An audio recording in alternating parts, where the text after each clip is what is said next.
Hello, everyone, and welcome to today's one key idea session on cost of quality and its application for evaluating the ROI of testing. I'm Rex Black, president of RBCS, a worldwide testing and quality assurance firm serving clients ranging from small startups to Fortune 20 global enterprises. Since 1994, RBCS has delivered insight and confidence to hundreds of clients around the world. We have a team of international consultants that deliver customized training, consulting, and expert services for companies that are looking to improve their test and quality assurance practices.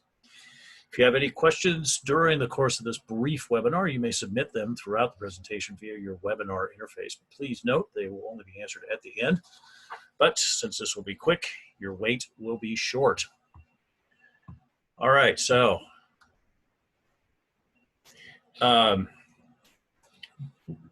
a common misperception associated with testing groups is that they are a regrettable necessity, a cost center. This is not true, but it is commonly believed. And this could be proven to not be true, at least in the vast majority of cases, and in every case that I have looked at, by the application of a technique called cost of quality, which is a well-established way to measure the value of testing activities, among other things. That was not its origin, but it proves to be very useful in that regard. So the way that this works, the way the cost of quality works, is that you look at costs associated with having a product, and some of those costs have nothing whatsoever to do with quality, so they can be ignored, but some of them do. And the four costs that have to do with quality are cost of prevention. So this is money that you spend to have the product that is spent to prevent defects from existing in the product to begin with. And then there's what's called cost of detection, or sometimes also called cost of appraisal. This is money that you spend, at least if you're trying to use to understand testing ROI, money that you spend on testing that you would have spent even if you didn't find any defects. Okay, cost of prevention with respect to testing is generally not an applicable cost, because cost of prevention have to do with things like training and doing root cause analysis and corrective action, preventive action steps, and those sort of things. And that's generally not something that accounts for any significant amount of the QA budget at all. But cost of detection does. So that's as I said, the cost that you spend on testing that you would have spent on testing even if you didn't find a single defect. And then there's a cost of internal failure. These are the costs from a testing ROI point of view. These are the costs that are incurred in testing because you found defects. So let's look at examples of the two. So the time spent writing a test, or creating test data, loading test data, setting up test environments, planning for a test, participating in a user story grooming or refinement session. Those are all things that you would do as a tester, regardless of whether you were going to find any bugs. So those are all costs of detection, okay? And a lot of the costs of detection do fall into effort, right? There are some resource costs, and test environments can be expensive, for example, but for the most part, they will fall into effort, these costs. So cost of internal failure, this would include time spent executing a test, a second or third or fourth or fifth or sixth or seventh time because it had previously failed. It would be time spent writing a defect report. It would be time spent working with a developer to help figure out the root cause of a defect and get it removed. It would include time to run a set of regression tests, which hopefully would be automated, but the time spent on those would be the cost of internal failure.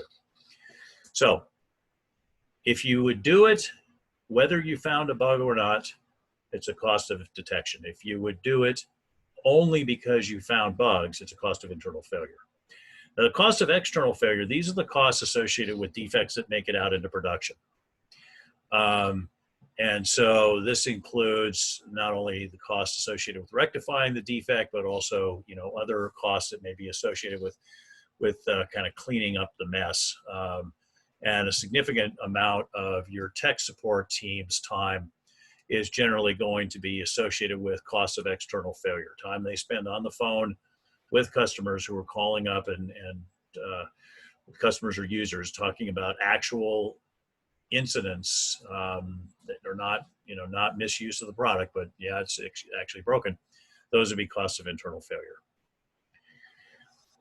Okay, so why does testing have a positive ROI based on cost of quality? Well, generally speaking, if you look at the costs of external failure on a per defect basis, it will massively overwhelm the costs of detection and internal failure on a per defect basis. And so every defect we find typically presents the organization with a dramatic cost savings opportunity. David Rico, in a study that he did for the Department of Defense, said that the typical ROI for testing was about 800%. And that is in line with what I've seen using cost of quality, though I will say that the range, the variability is enormous. I've seen it as low as 150%, I think, one time. So that would be that in that case, every dollar spent on testing, you get that dollar back plus another $1.50. And I've also seen it as high as 3,200%.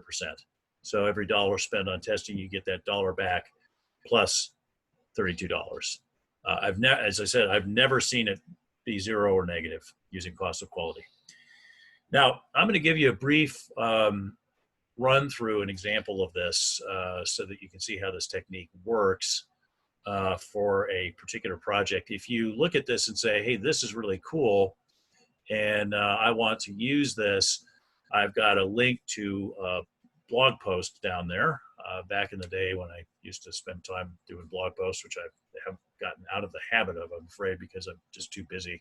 But that blog post, even though it's been out there a while, the tool is still relevant. As I said, this is a very well-established technique. It goes back actually 70, 60, 70 years, late 1950s, I think. No reason to think that the blog post is stale. And that tool is a spreadsheet that you can download and use to do these calculations. So let me just show you an example, and then I can get my screen to advance. And then I'll go to Q&A and see if you all have any questions about this. Excuse me. So test budgets. Well, let me back up a little bit. This is an example from a project that I ran as a test manager. And because of that, I had some insights that in your case, you may have to extrapolate or calculate, but I knew very precisely. So what we're going to do in this analysis is we're going to go through and look at that test budget of $1 million that you see at the upper left there. And for those of you listening on a podcast, I'm going to try to be as explicit about this as possible. But I would encourage you to download the slides and look at them to try to follow along, as I said, if you're listening to the podcast version of this. What I'm going to try to do is take the test budget and I'm going to break it down into the detection costs and the internal failure costs. So those are the two costs associated with testing that I talked about before, right? And then what I'm going to do is I'm going to bring in some other numbers that are to some extent extrapolated or calculated to calculate the external failure costs. And I'm going to use that to do the calculation that I alluded to on the previous slide, which is to say, I'm going to calculate the detection cost per defect, the internal failure cost per defect, and the external failure cost defect. And I'm going to use that to calculate the cost savings that was generated, the net cost savings and the net ROI of testing that was achieved based on this particular project. So we start off with a test budget of $1 million.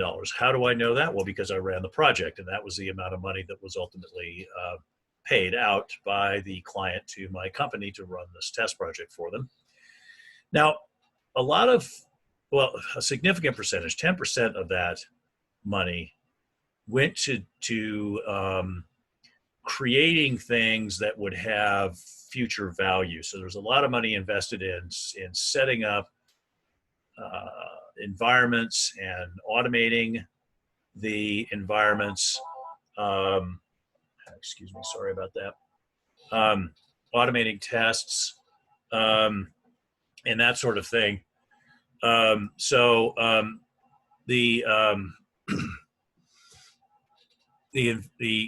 $100,000 that was spent on those kinds of things that would have value, not just on this initial release of the project, but on future releases, I'm going to take those out. I'm going to take that $100,000 out of the million here because I'm trying to calculate the ROI on this project only. Now, if you're trying to calculate the ROI for a product over a long term, then you would not do that. Okay, so that operation that I'm doing, taking the 100,000 out of the million, I'm doing that specifically because this was a first release, and the things that were being built were things that would have value going off into the future. Okay, so hopefully that's clear. Now, the $500,000, the next figure there, the retest cost, the $500,000, this is the amount of effort that was spent doing regression testing, doing confirmation testing, updating defects to close them out or reopen them, updating tests when the test needed to change, so forth, based on defect fixes. So those are all internal failure costs. So I need to take that $500,000 out of the test budget as well, at least when I'm calculating the detection costs, because what I'm trying to do is calculate net detection costs. So $1 million minus the $100,000 that was invested to create valuable assets, minus the $500,000, which we'll see down below as part of the internal failure costs. That gives us $400,000. So that's the net detection cost. So $400,000 is what we spent, that we would have spent on this project alone, that we would have spent even if we hadn't found a single defect. Now, of course, we did find defects. How many defects did we find? Well, we found quite a few. Of those, I'm only going to look at the 1,500 must-fix defects. So these are basically the high priority defects, priority 1 defects that had to be fixed for release. I'm discounting the other defects that we found, and the reason for that is I don't want to get into a debate if I'm showing this to management, this kind of presentation to management, about whether I could sort of, feather my nest somehow or another by finding a bunch of, relatively meaningless defects, okay?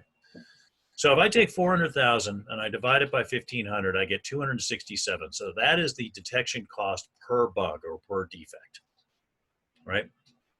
Now, you might say, well, but the detection cost is based on the assumption that these are costs that you would expend whether you found defects or not. Well, that's true, but we did find defects, right? So we can calculate a detection cost per bug. So don't be confused by that apparent contradiction. It's actually not a contradiction. So now we're going to calculate the internal failure cost. So this is the 500,000. You see that showing up there as retest cost. So that's just basically a value that I pulled down from the detection cost column above. Right? Basically, it's accounting. I'm putting it in the right place. Now, there's also the test bug fix cost. Now, this is based on what I knew about the typical cost of a programmer's salary at that time in that location, and the amount of effort that was expended. I knew the head count, and I knew how long they were primarily engaged in fixing bugs rather than writing new features. So that came to $750,000. So this is pretty easy calculation. 750,000 plus 500,000 gives you 1.25 million. So that's the net internal failure costs. Okay. And we can then again take the must fix test bugs, 1,500. We divide 1.25 million by 1,500. That gives us $833 internal failure cost per bug. So that basically means that to find and fix a bug, including the developer's effort to fix it, costs $1,100. So as long as that is cheaper than the cost of finding and fixing a bug that crops up in production, you will have a positive ROI on this project. And it definitely is. So the external failure costs, what I did is I went and I looked at the sustaining costs over the first 6 months of release. Sorry, I need a kind of a dry throat there. So the reason I only counted the first 6 months was because after that, there's been a lot of changes made, new features added, and so forth. If I had counted it out longer than that, then that would make my ROI go up. And I always want to be suspicious about things that make my ROI go up in ways that management might challenge. So I wanted to keep it short. So it's $3 million. That was the cost that was paid for the entire development, QA, tech support, et cetera. Basically, the entire engineering operation in that 6-month period is about $3 million. Some of this is extrapolated figures. Some of this is money, or figures that I actually have. And I went and canvassed various managers, line managers on this project about what percentage of their time they were spending fixing bugs that were in production. And they said about 50%. Some of them said more than that. I decided to use the low end of the number I got, again, trying to keep this conservative. So if we say that only half of that $3 million was spent on fixing bugs, the net external failure costs then are $1.5 million. And notice I'm not even including in here the various other kind of intangible things like reputational damage and so forth that would push that number up. It was 1.5 million. Now, there happened to be 500 must-fix bugs found in the released software. About 500. I mean, I'm kind of using round numbers here to make the math easier. But what we get if we take 1.5 million divided by 500 is $3,000 per bug. And that's average external failure cost per bug. Obviously, some cost more, some cost less, but that's the average. That's pretty cheap.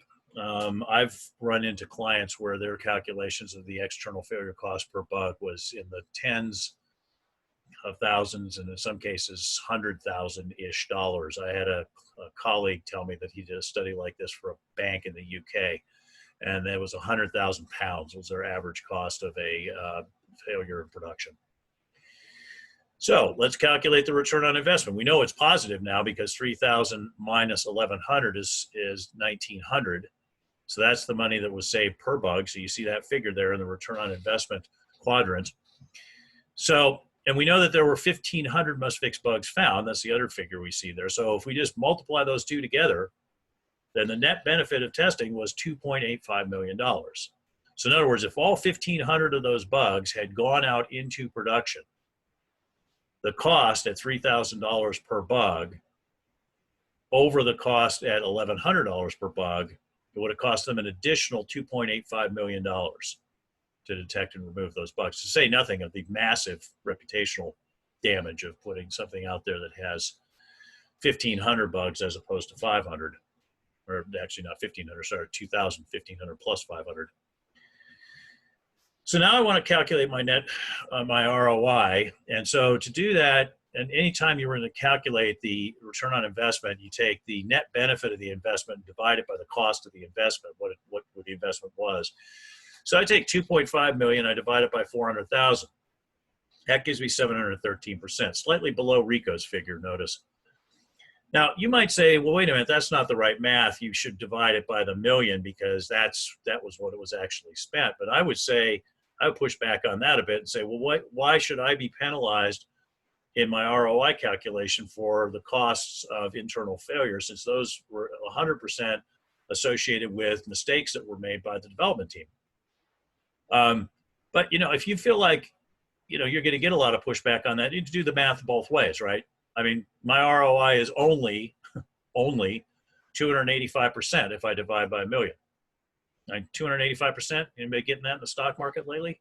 Nope. Oh, that's pretty difficult to pull off. 285% ROI, 713% ROI. These are pretty stellar returns on investment, right? So that's cost quality in a nutshell. The thing I love about this is that it's just so simple, right? It's addition, subtraction, multiplication, division. It's all stuff that you knew before you were out of grade school. I bought a book once, and the topic was software engineering ROI calculations. And like within 50 pages, the guy was off on second order differential equations. I just put the book down. I'm like, even if I could go back and refresh my memory on my college math courses and how to do second order differential equations, I am never, ever going to sit in a room full of executives and managers and walk them through how that would work, right? And it's just going to come across as an attempt to bamboozle them with math, which is not going to go anywhere. What you want to do with these models is keep it really, really, really simple and transparent, right? And underestimate, so that if anybody ever questions your math or questions your assumptions, you recalculate based on the assertion that they are making, and bam, your ROI goes up. And typically then that will end the conversation, so there you go. Handy little technique for estimating ROI of testing. So I'm going to go ahead and put the advertisement up here, and this will give you all of our coordinates. Now, I got a question from Purna here saying, could you please share the presentation? Already been done. It's at the website, rbcs-us.com. Go out there, search around a little bit. You will find it. Okay. I got a question from an anonymous attendee. So, writing regression test cases once a defect has been found, is it a cost of detection or internal failure? Okay, so I got a regression test. I guess it kind of depends on, am I writing this regression test specifically because of a defect, or am I writing a regression test because I need a regression test in that area? If I'm writing the regression test specifically because of the defect, and I absolutely wouldn't have written that regression test if I hadn't found that defect, and I guess it's a cost of internal failure. Though even in that case, I tend to wobble towards cost of detection, because to me, writing test cases is typically a cost of detection.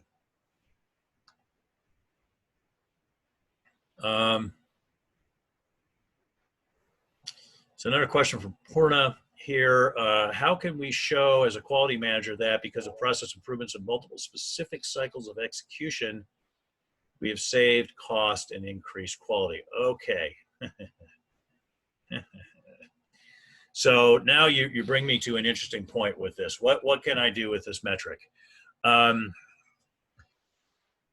think this metric is a useful one to include as a KPI for a testing organization. However, by itself, it can be a dangerous metric. And if you focus too much on optimizing the ROI according to cost of quality, it can lead you in a bad direction. Here's why that's the case. Notice that the way that I get a positive ROI here is very much driven by the differential. Well, it's not very much, it's entirely driven by the differential between the cost of a defect found and fixed in testing versus the cost of a defect found and fixed in production.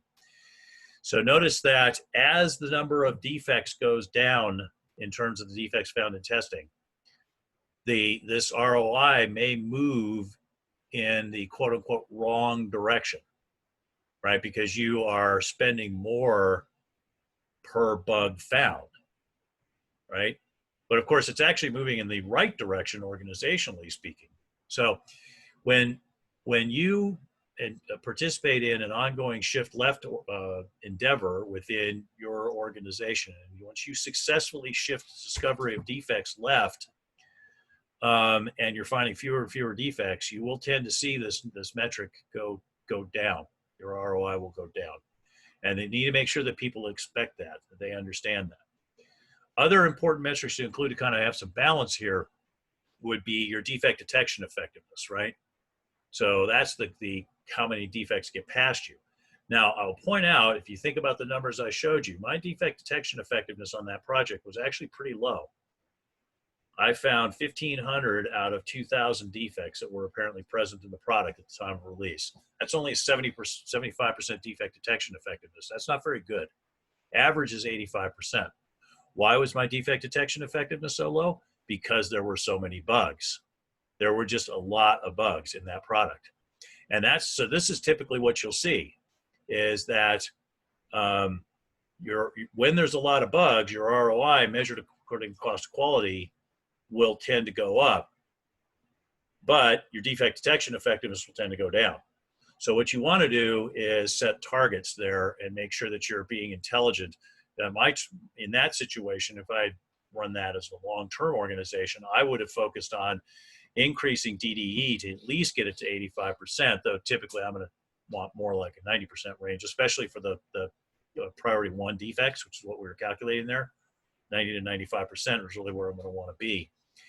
I'm not going to worry so much about ROI as long as it continues to be positive, which is generally what I say about any testing activity. I did a test automation assessment for a client a couple of years ago, and their ROI was respectable. It's 150% or 125%, something like that, for their test automation.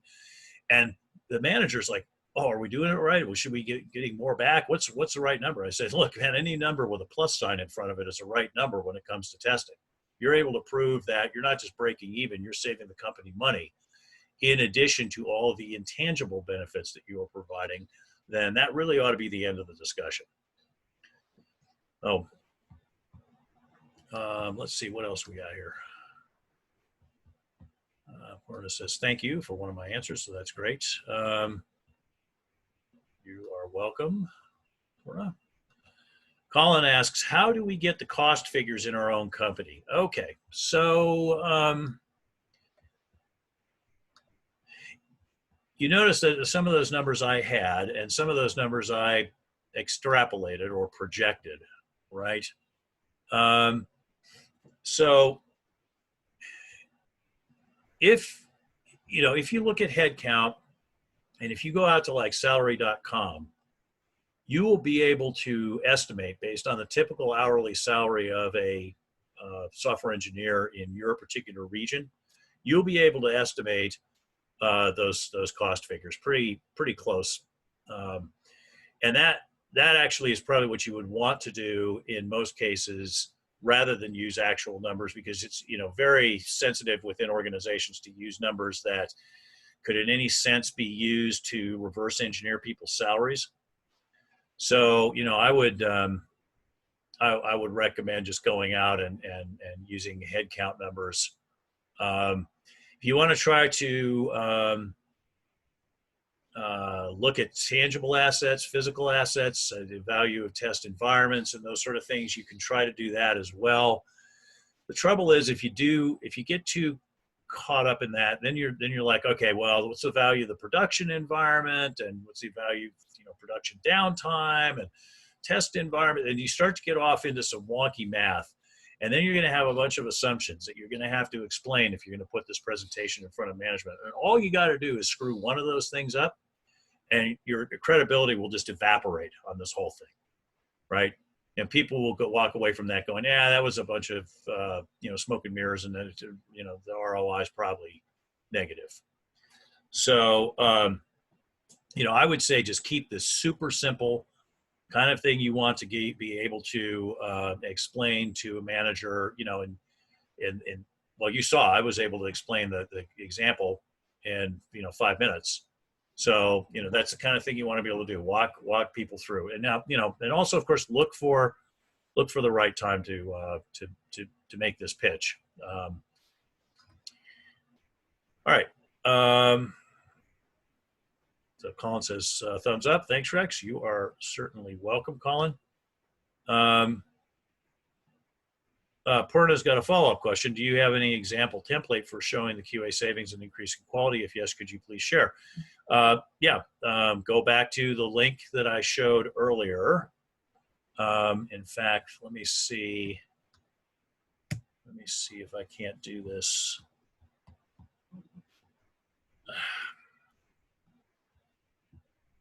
Okay, I'm going to go ahead and put this link into the chat.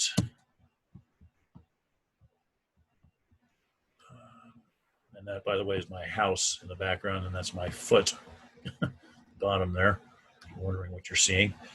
All right, let me.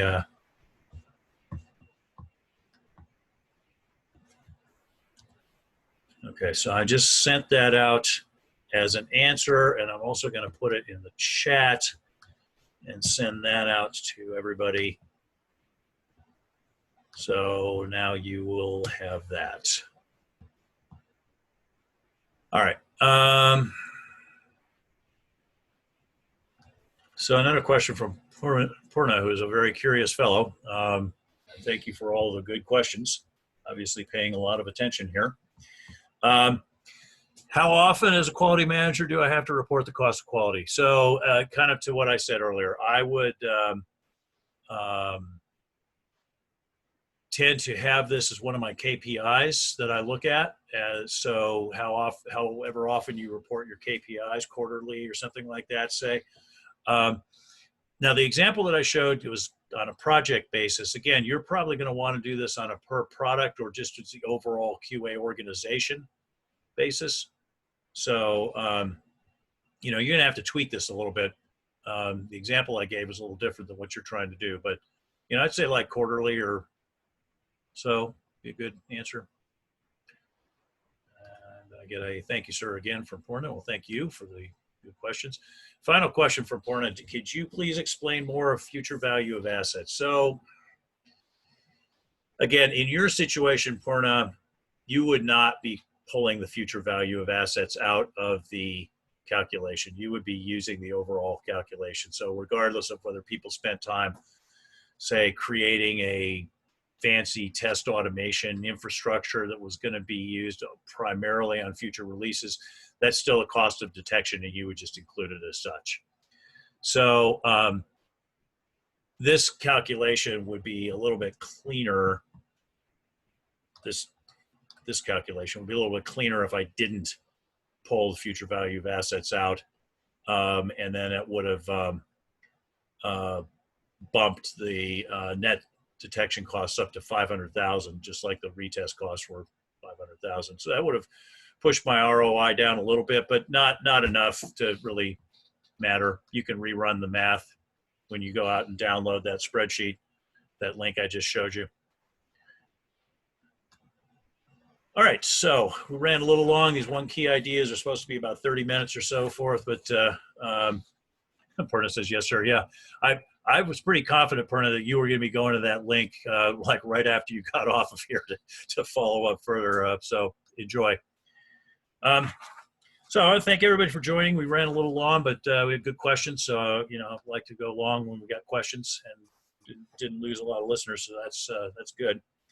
So I hope you enjoyed this free webinar from RBCS. We do these free webinars as a service to the software testing community because at RBCS, we are a not just for-profit company. If you enjoy our free webinars and feel that they demonstrate solid insights into the kinds of testing challenges you face, please make RBCS your preferred software testing vendor for any and all expert services, consulting, or training.